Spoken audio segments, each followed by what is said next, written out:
We're surrounded by redcoats. Sure, they don't wear a British uniform. They hide their true colors under slogans and wrap it in patriotism. But listen to what they support. The enemy mindset is everywhere. The founders didn't just fight against an army. They fought a long, bloody war to secede from a system built on views they considered a fate worse than death. So on this episode, it's 6 ways to spot a redcoat today. The real enemy within. But first of all, before getting to that, welcome. And thank you for joining me here on the Path to Liberty. My name is Michael Bolden with the 10th Amendment Center, and this is the show for Wednesday, February 4th, 2026. Let's get to the first way. The easiest way to spot a redcoat is to check where their loyalty lies. If it's to a single person, an individual, that's a complete rejection of the entire American Revolution.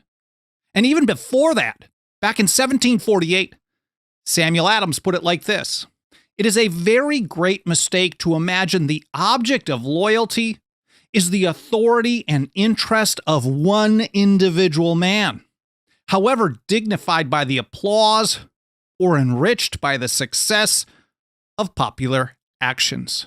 He knew, just like the entire founding generation knew, that loyalty to a single person leads to tyranny every single time. And the people really, they're bringing it upon themselves. He said this has led millions into such a degree of dependence and submission that they have at length found themselves obliged to homage the instruments of their ruin at the very time they were at work to effect it. Now, the same goes to loyalty to a party, a political team. Bending a knee. John Adams in 1763 said, "I would quarrel with both parties and with every individual of each before I would subjugate my understanding or prostitute my tongue or pen to either." Never one to mince words there at all. Now, some founders, like Noah Webster, actually considered loyalty to a party-first mentality when approaching anything, as even more dangerous. He said, nothing is more dangerous to the cause of truth and liberty than a party spirit. Loyalty to a person or a party, that's the redcoat view, and even a nation. The American view, as John Dickinson and Thomas Jefferson put it, loyalty is to liberty. That's what they wrote in the Declaration of the Causes and Necessity of Taking Up Arms, passed unanimously by the Second Continental Congress, July 6, 1775. Our attachment to no nation upon earth should supplant our attachment to liberty. They knew, everyone knew, what Samuel Adams here wrote, that liberty cannot survive. Zero chance of it surviving if government gets to do whatever the heck it wants. He said it cannot indeed subsist in an arbitrary government. And that's the second way to spot a redcoat. They are in favor of violating the Constitution. Whatever reason, they're okay with arbitrary power. That's what the founders called violations of the Constitution. James Otis Jr. defined it like this: arbitrary, which in plain English means no more than to do as one pleases. As John Adams warned, you have to stop arbitrary power early, the moment you see it, not somewhere down the line. He said, nip the shoots of arbitrary power in the bud is the only maxim which can ever preserve the liberties of any people. And the reason why? Once you allow a little bit to take root, it grows and grows really fast, like a deadly disease. In fact, Adams literally said it was like a cancer, any encroachments upon the Constitution. He said, when the people give way, their deceivers, betrayers, and destroyers press upon them so fast that there is no resisting afterwards. The third way to spot a redcoat? Well, even if they agree that the power is arbitrary, they make excuses for it. And John Milton, back in the 17th century, he gave us the most common excuse. It's an emergency. We have to do it just this once. He said, so spake the fiend and with necessity, the tyrant's plea excused his devilish deeds. Samuel Adams nailed it. When people with power get to decide if they have extra power or funding for an emergency, you're never going to be out of an emergency. They're always going to find or create new ones. He said those kings, by the way, being the sole judges when emergencies happen, they generally create them as often as they want money. Man, if you're like me, you are definitely thinking, whoa, that sounds pretty familiar. And even when the decision is left to the people rather than a king, well, the Redcoat approach, the trick is still the same. It's always do or die right now. And that's how the federal farmer put it in 1787. It is natural for men who wish to hasten the adoption of a measure to tell us now is the crisis, now is the critical moment which must be seized, or all will be lost. And it's not just the size of the arbitrary power under the excuse of an emergency. Even the smallest step, even the tiniest amount of arbitrary power, that sets the precedent for much more in the future. And that's how St. George Tucker described it: slight and sometimes even imperceptible innovations, occasional usurpations founded upon the pretended emergency of the occasion. That's why George Washington called all arbitrary power, all usurpation of power, all unconstitutional acts a weapon to destroy freedom, a weapon, even if you like the short-term results.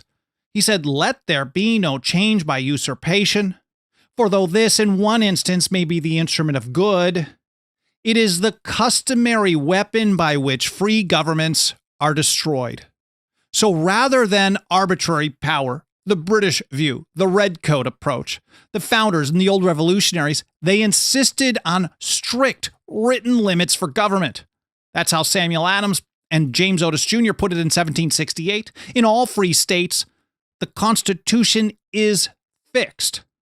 And as the supreme legislative derives its power and authority from the Constitution, it cannot overleap the bounds of it without destroying its own foundation. Thomas Paine gave us the chain of command.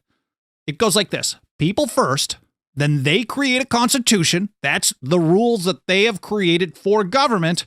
And government then is the bottom of the totem pole. He said a constitution is not the act of a government, but of a people constituting a government.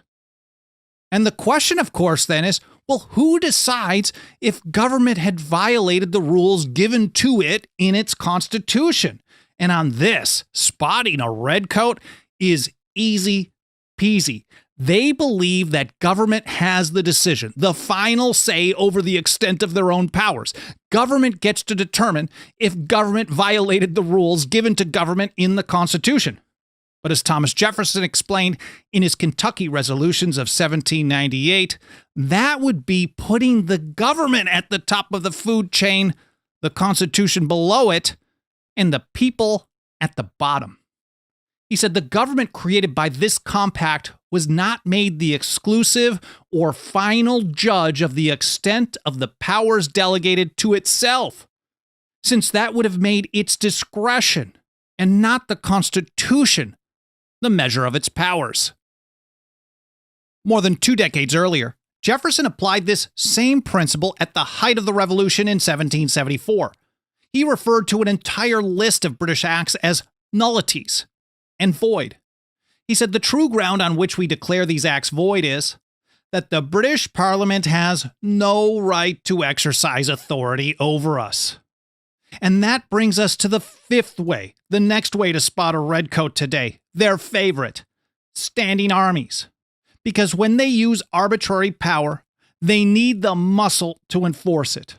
The American view is the exact opposite, and few captured it better than the great Revolutionary War hero Joseph Warren in his Massacre Day oration of 1772. He said, and everyone at the time agreed, that standing armies have always been completely destructive to liberty. He said the ruinous consequences of standing armies to free communities may be seen in the histories of Syracuse, Rome, and many other once flourishing states. some of which have now scarce a name. And there is no special exemption for these United States of America. Not at all. There's no get-out-of-jail-free card on this at all. George Mason made it crystal clear. A standing army is always deadly to liberty, anywhere and everywhere. He said, when once a standing army is established in any country, the people lose their liberty.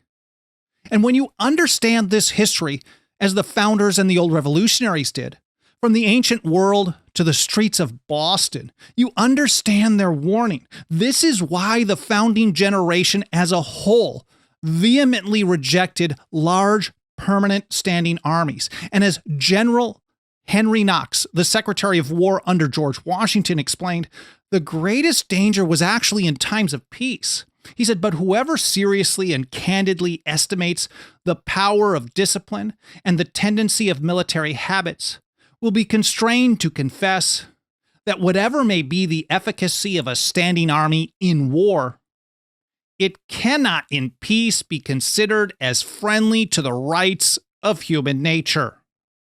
And one of the most obvious ways to spot a redcoat, that's number 6 on the list. They demand obedience. It's basically comply or die. And no one summed up the total American rejection of that view better than James Otis Jr. He that would palm the doctrine of unlimited passive obedience and non-resistance upon mankind is not only a fool and a knave, but a rebel against common sense, as well as the laws of God of nature and his country. As John Dickinson put it, compliance to arbitrary power, that sets the precedent for total tyranny, and you're gonna get it, guaranteed. He said, if you quietly bend your necks to that yoke, you prove yourselves ready to receive any bondage to which your lords and masters shall please to subject you. And that mentality of resistance, of non-compliance, that was the American response to the Stamp Act, even in the face of overwhelming power. And that's how John Adams described it. The cry was, if Parliament can tax us, we are undone forever in soul, body, and estate.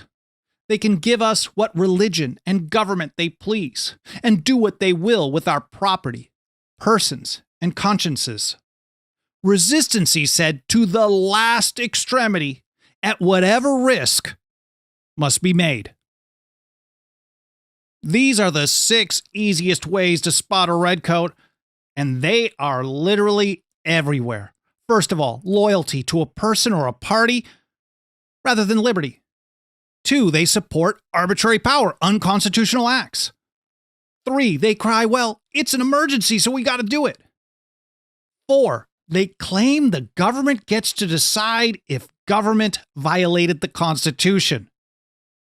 5, they love standing armies. And last, they want you to obey. And now that you know, it's even easier to spot a real American. They do the complete opposite. Samuel Adams may have summed it up best, writing as Candidus in the Boston Gazette. The truth is, all might be free if they valued freedom and defended it as they ought. Unfortunately, this is not the kind of thing that any of us are ever taught in the government-run and government-approved so-called education system. And that's a huge part of the reason why we work so hard every single day here at the 10th Amendment Center to reach and teach more and more people with these essential foundational principles from the founders and the old revolutionaries, especially this year, the 250th anniversary of the Declaration of Independence. And nothing helps us do this work more than the financial faith and support of our members. If you got a couple of bucks of that quickly devaluing dirty government fiat, please consider throwing it our way over at 10thamendmentcenter.com/members. It's all spelled out. Our membership program starts out at just $2 a month. We also have annual, 5-year, and lifetime options. Again, it's 10thamendmentcenter.com/members. Now, if you don't want to become a member but still want to help us out financially, that's super awesome. Or if you already are a member, first of all, I cannot thank you enough for your support. But I just want to make sure you have the URL in case you want to make an additional or a one-time contribution. It's 10thamendmentcenter.com/donate. I'm very grateful for any consideration you can give to supporting us today. Thank you so much. Of course, there's a bunch of free and easy peasy things you can do to help us spread the word, primarily by triggering the algorithms of the mainstream platforms you may watch or listen on, like a video, YouTube. If watch time percentage is a huge one in the algorithm. So a 20-minute video you watch for 20 minutes, that's 100% and pretty good. But if you watch it for 40 or 60, it's a force multiplier. You get the drift. I appreciate your help on that. Of course, hit the like button, subscribe, get notifications, leave comments in the archive, reviews on Apple Podcasts or any other podcast platform, all the stuff you can do to interact with the various platforms, especially sharing links. That helps out a great deal. I'm very grateful for your support, whether it's financial, otherwise, or all the above. Again, thank you for spending some of your time with me today. I hope you enjoyed this episode. I hope it was interesting, maybe a little entertaining here and there. I do my best, but more important than anything, I hope it made you think, and I hope you learned something. Again, thank you so much for watching or listening to the show. I look forward to seeing you next time here on the Path to Liberty.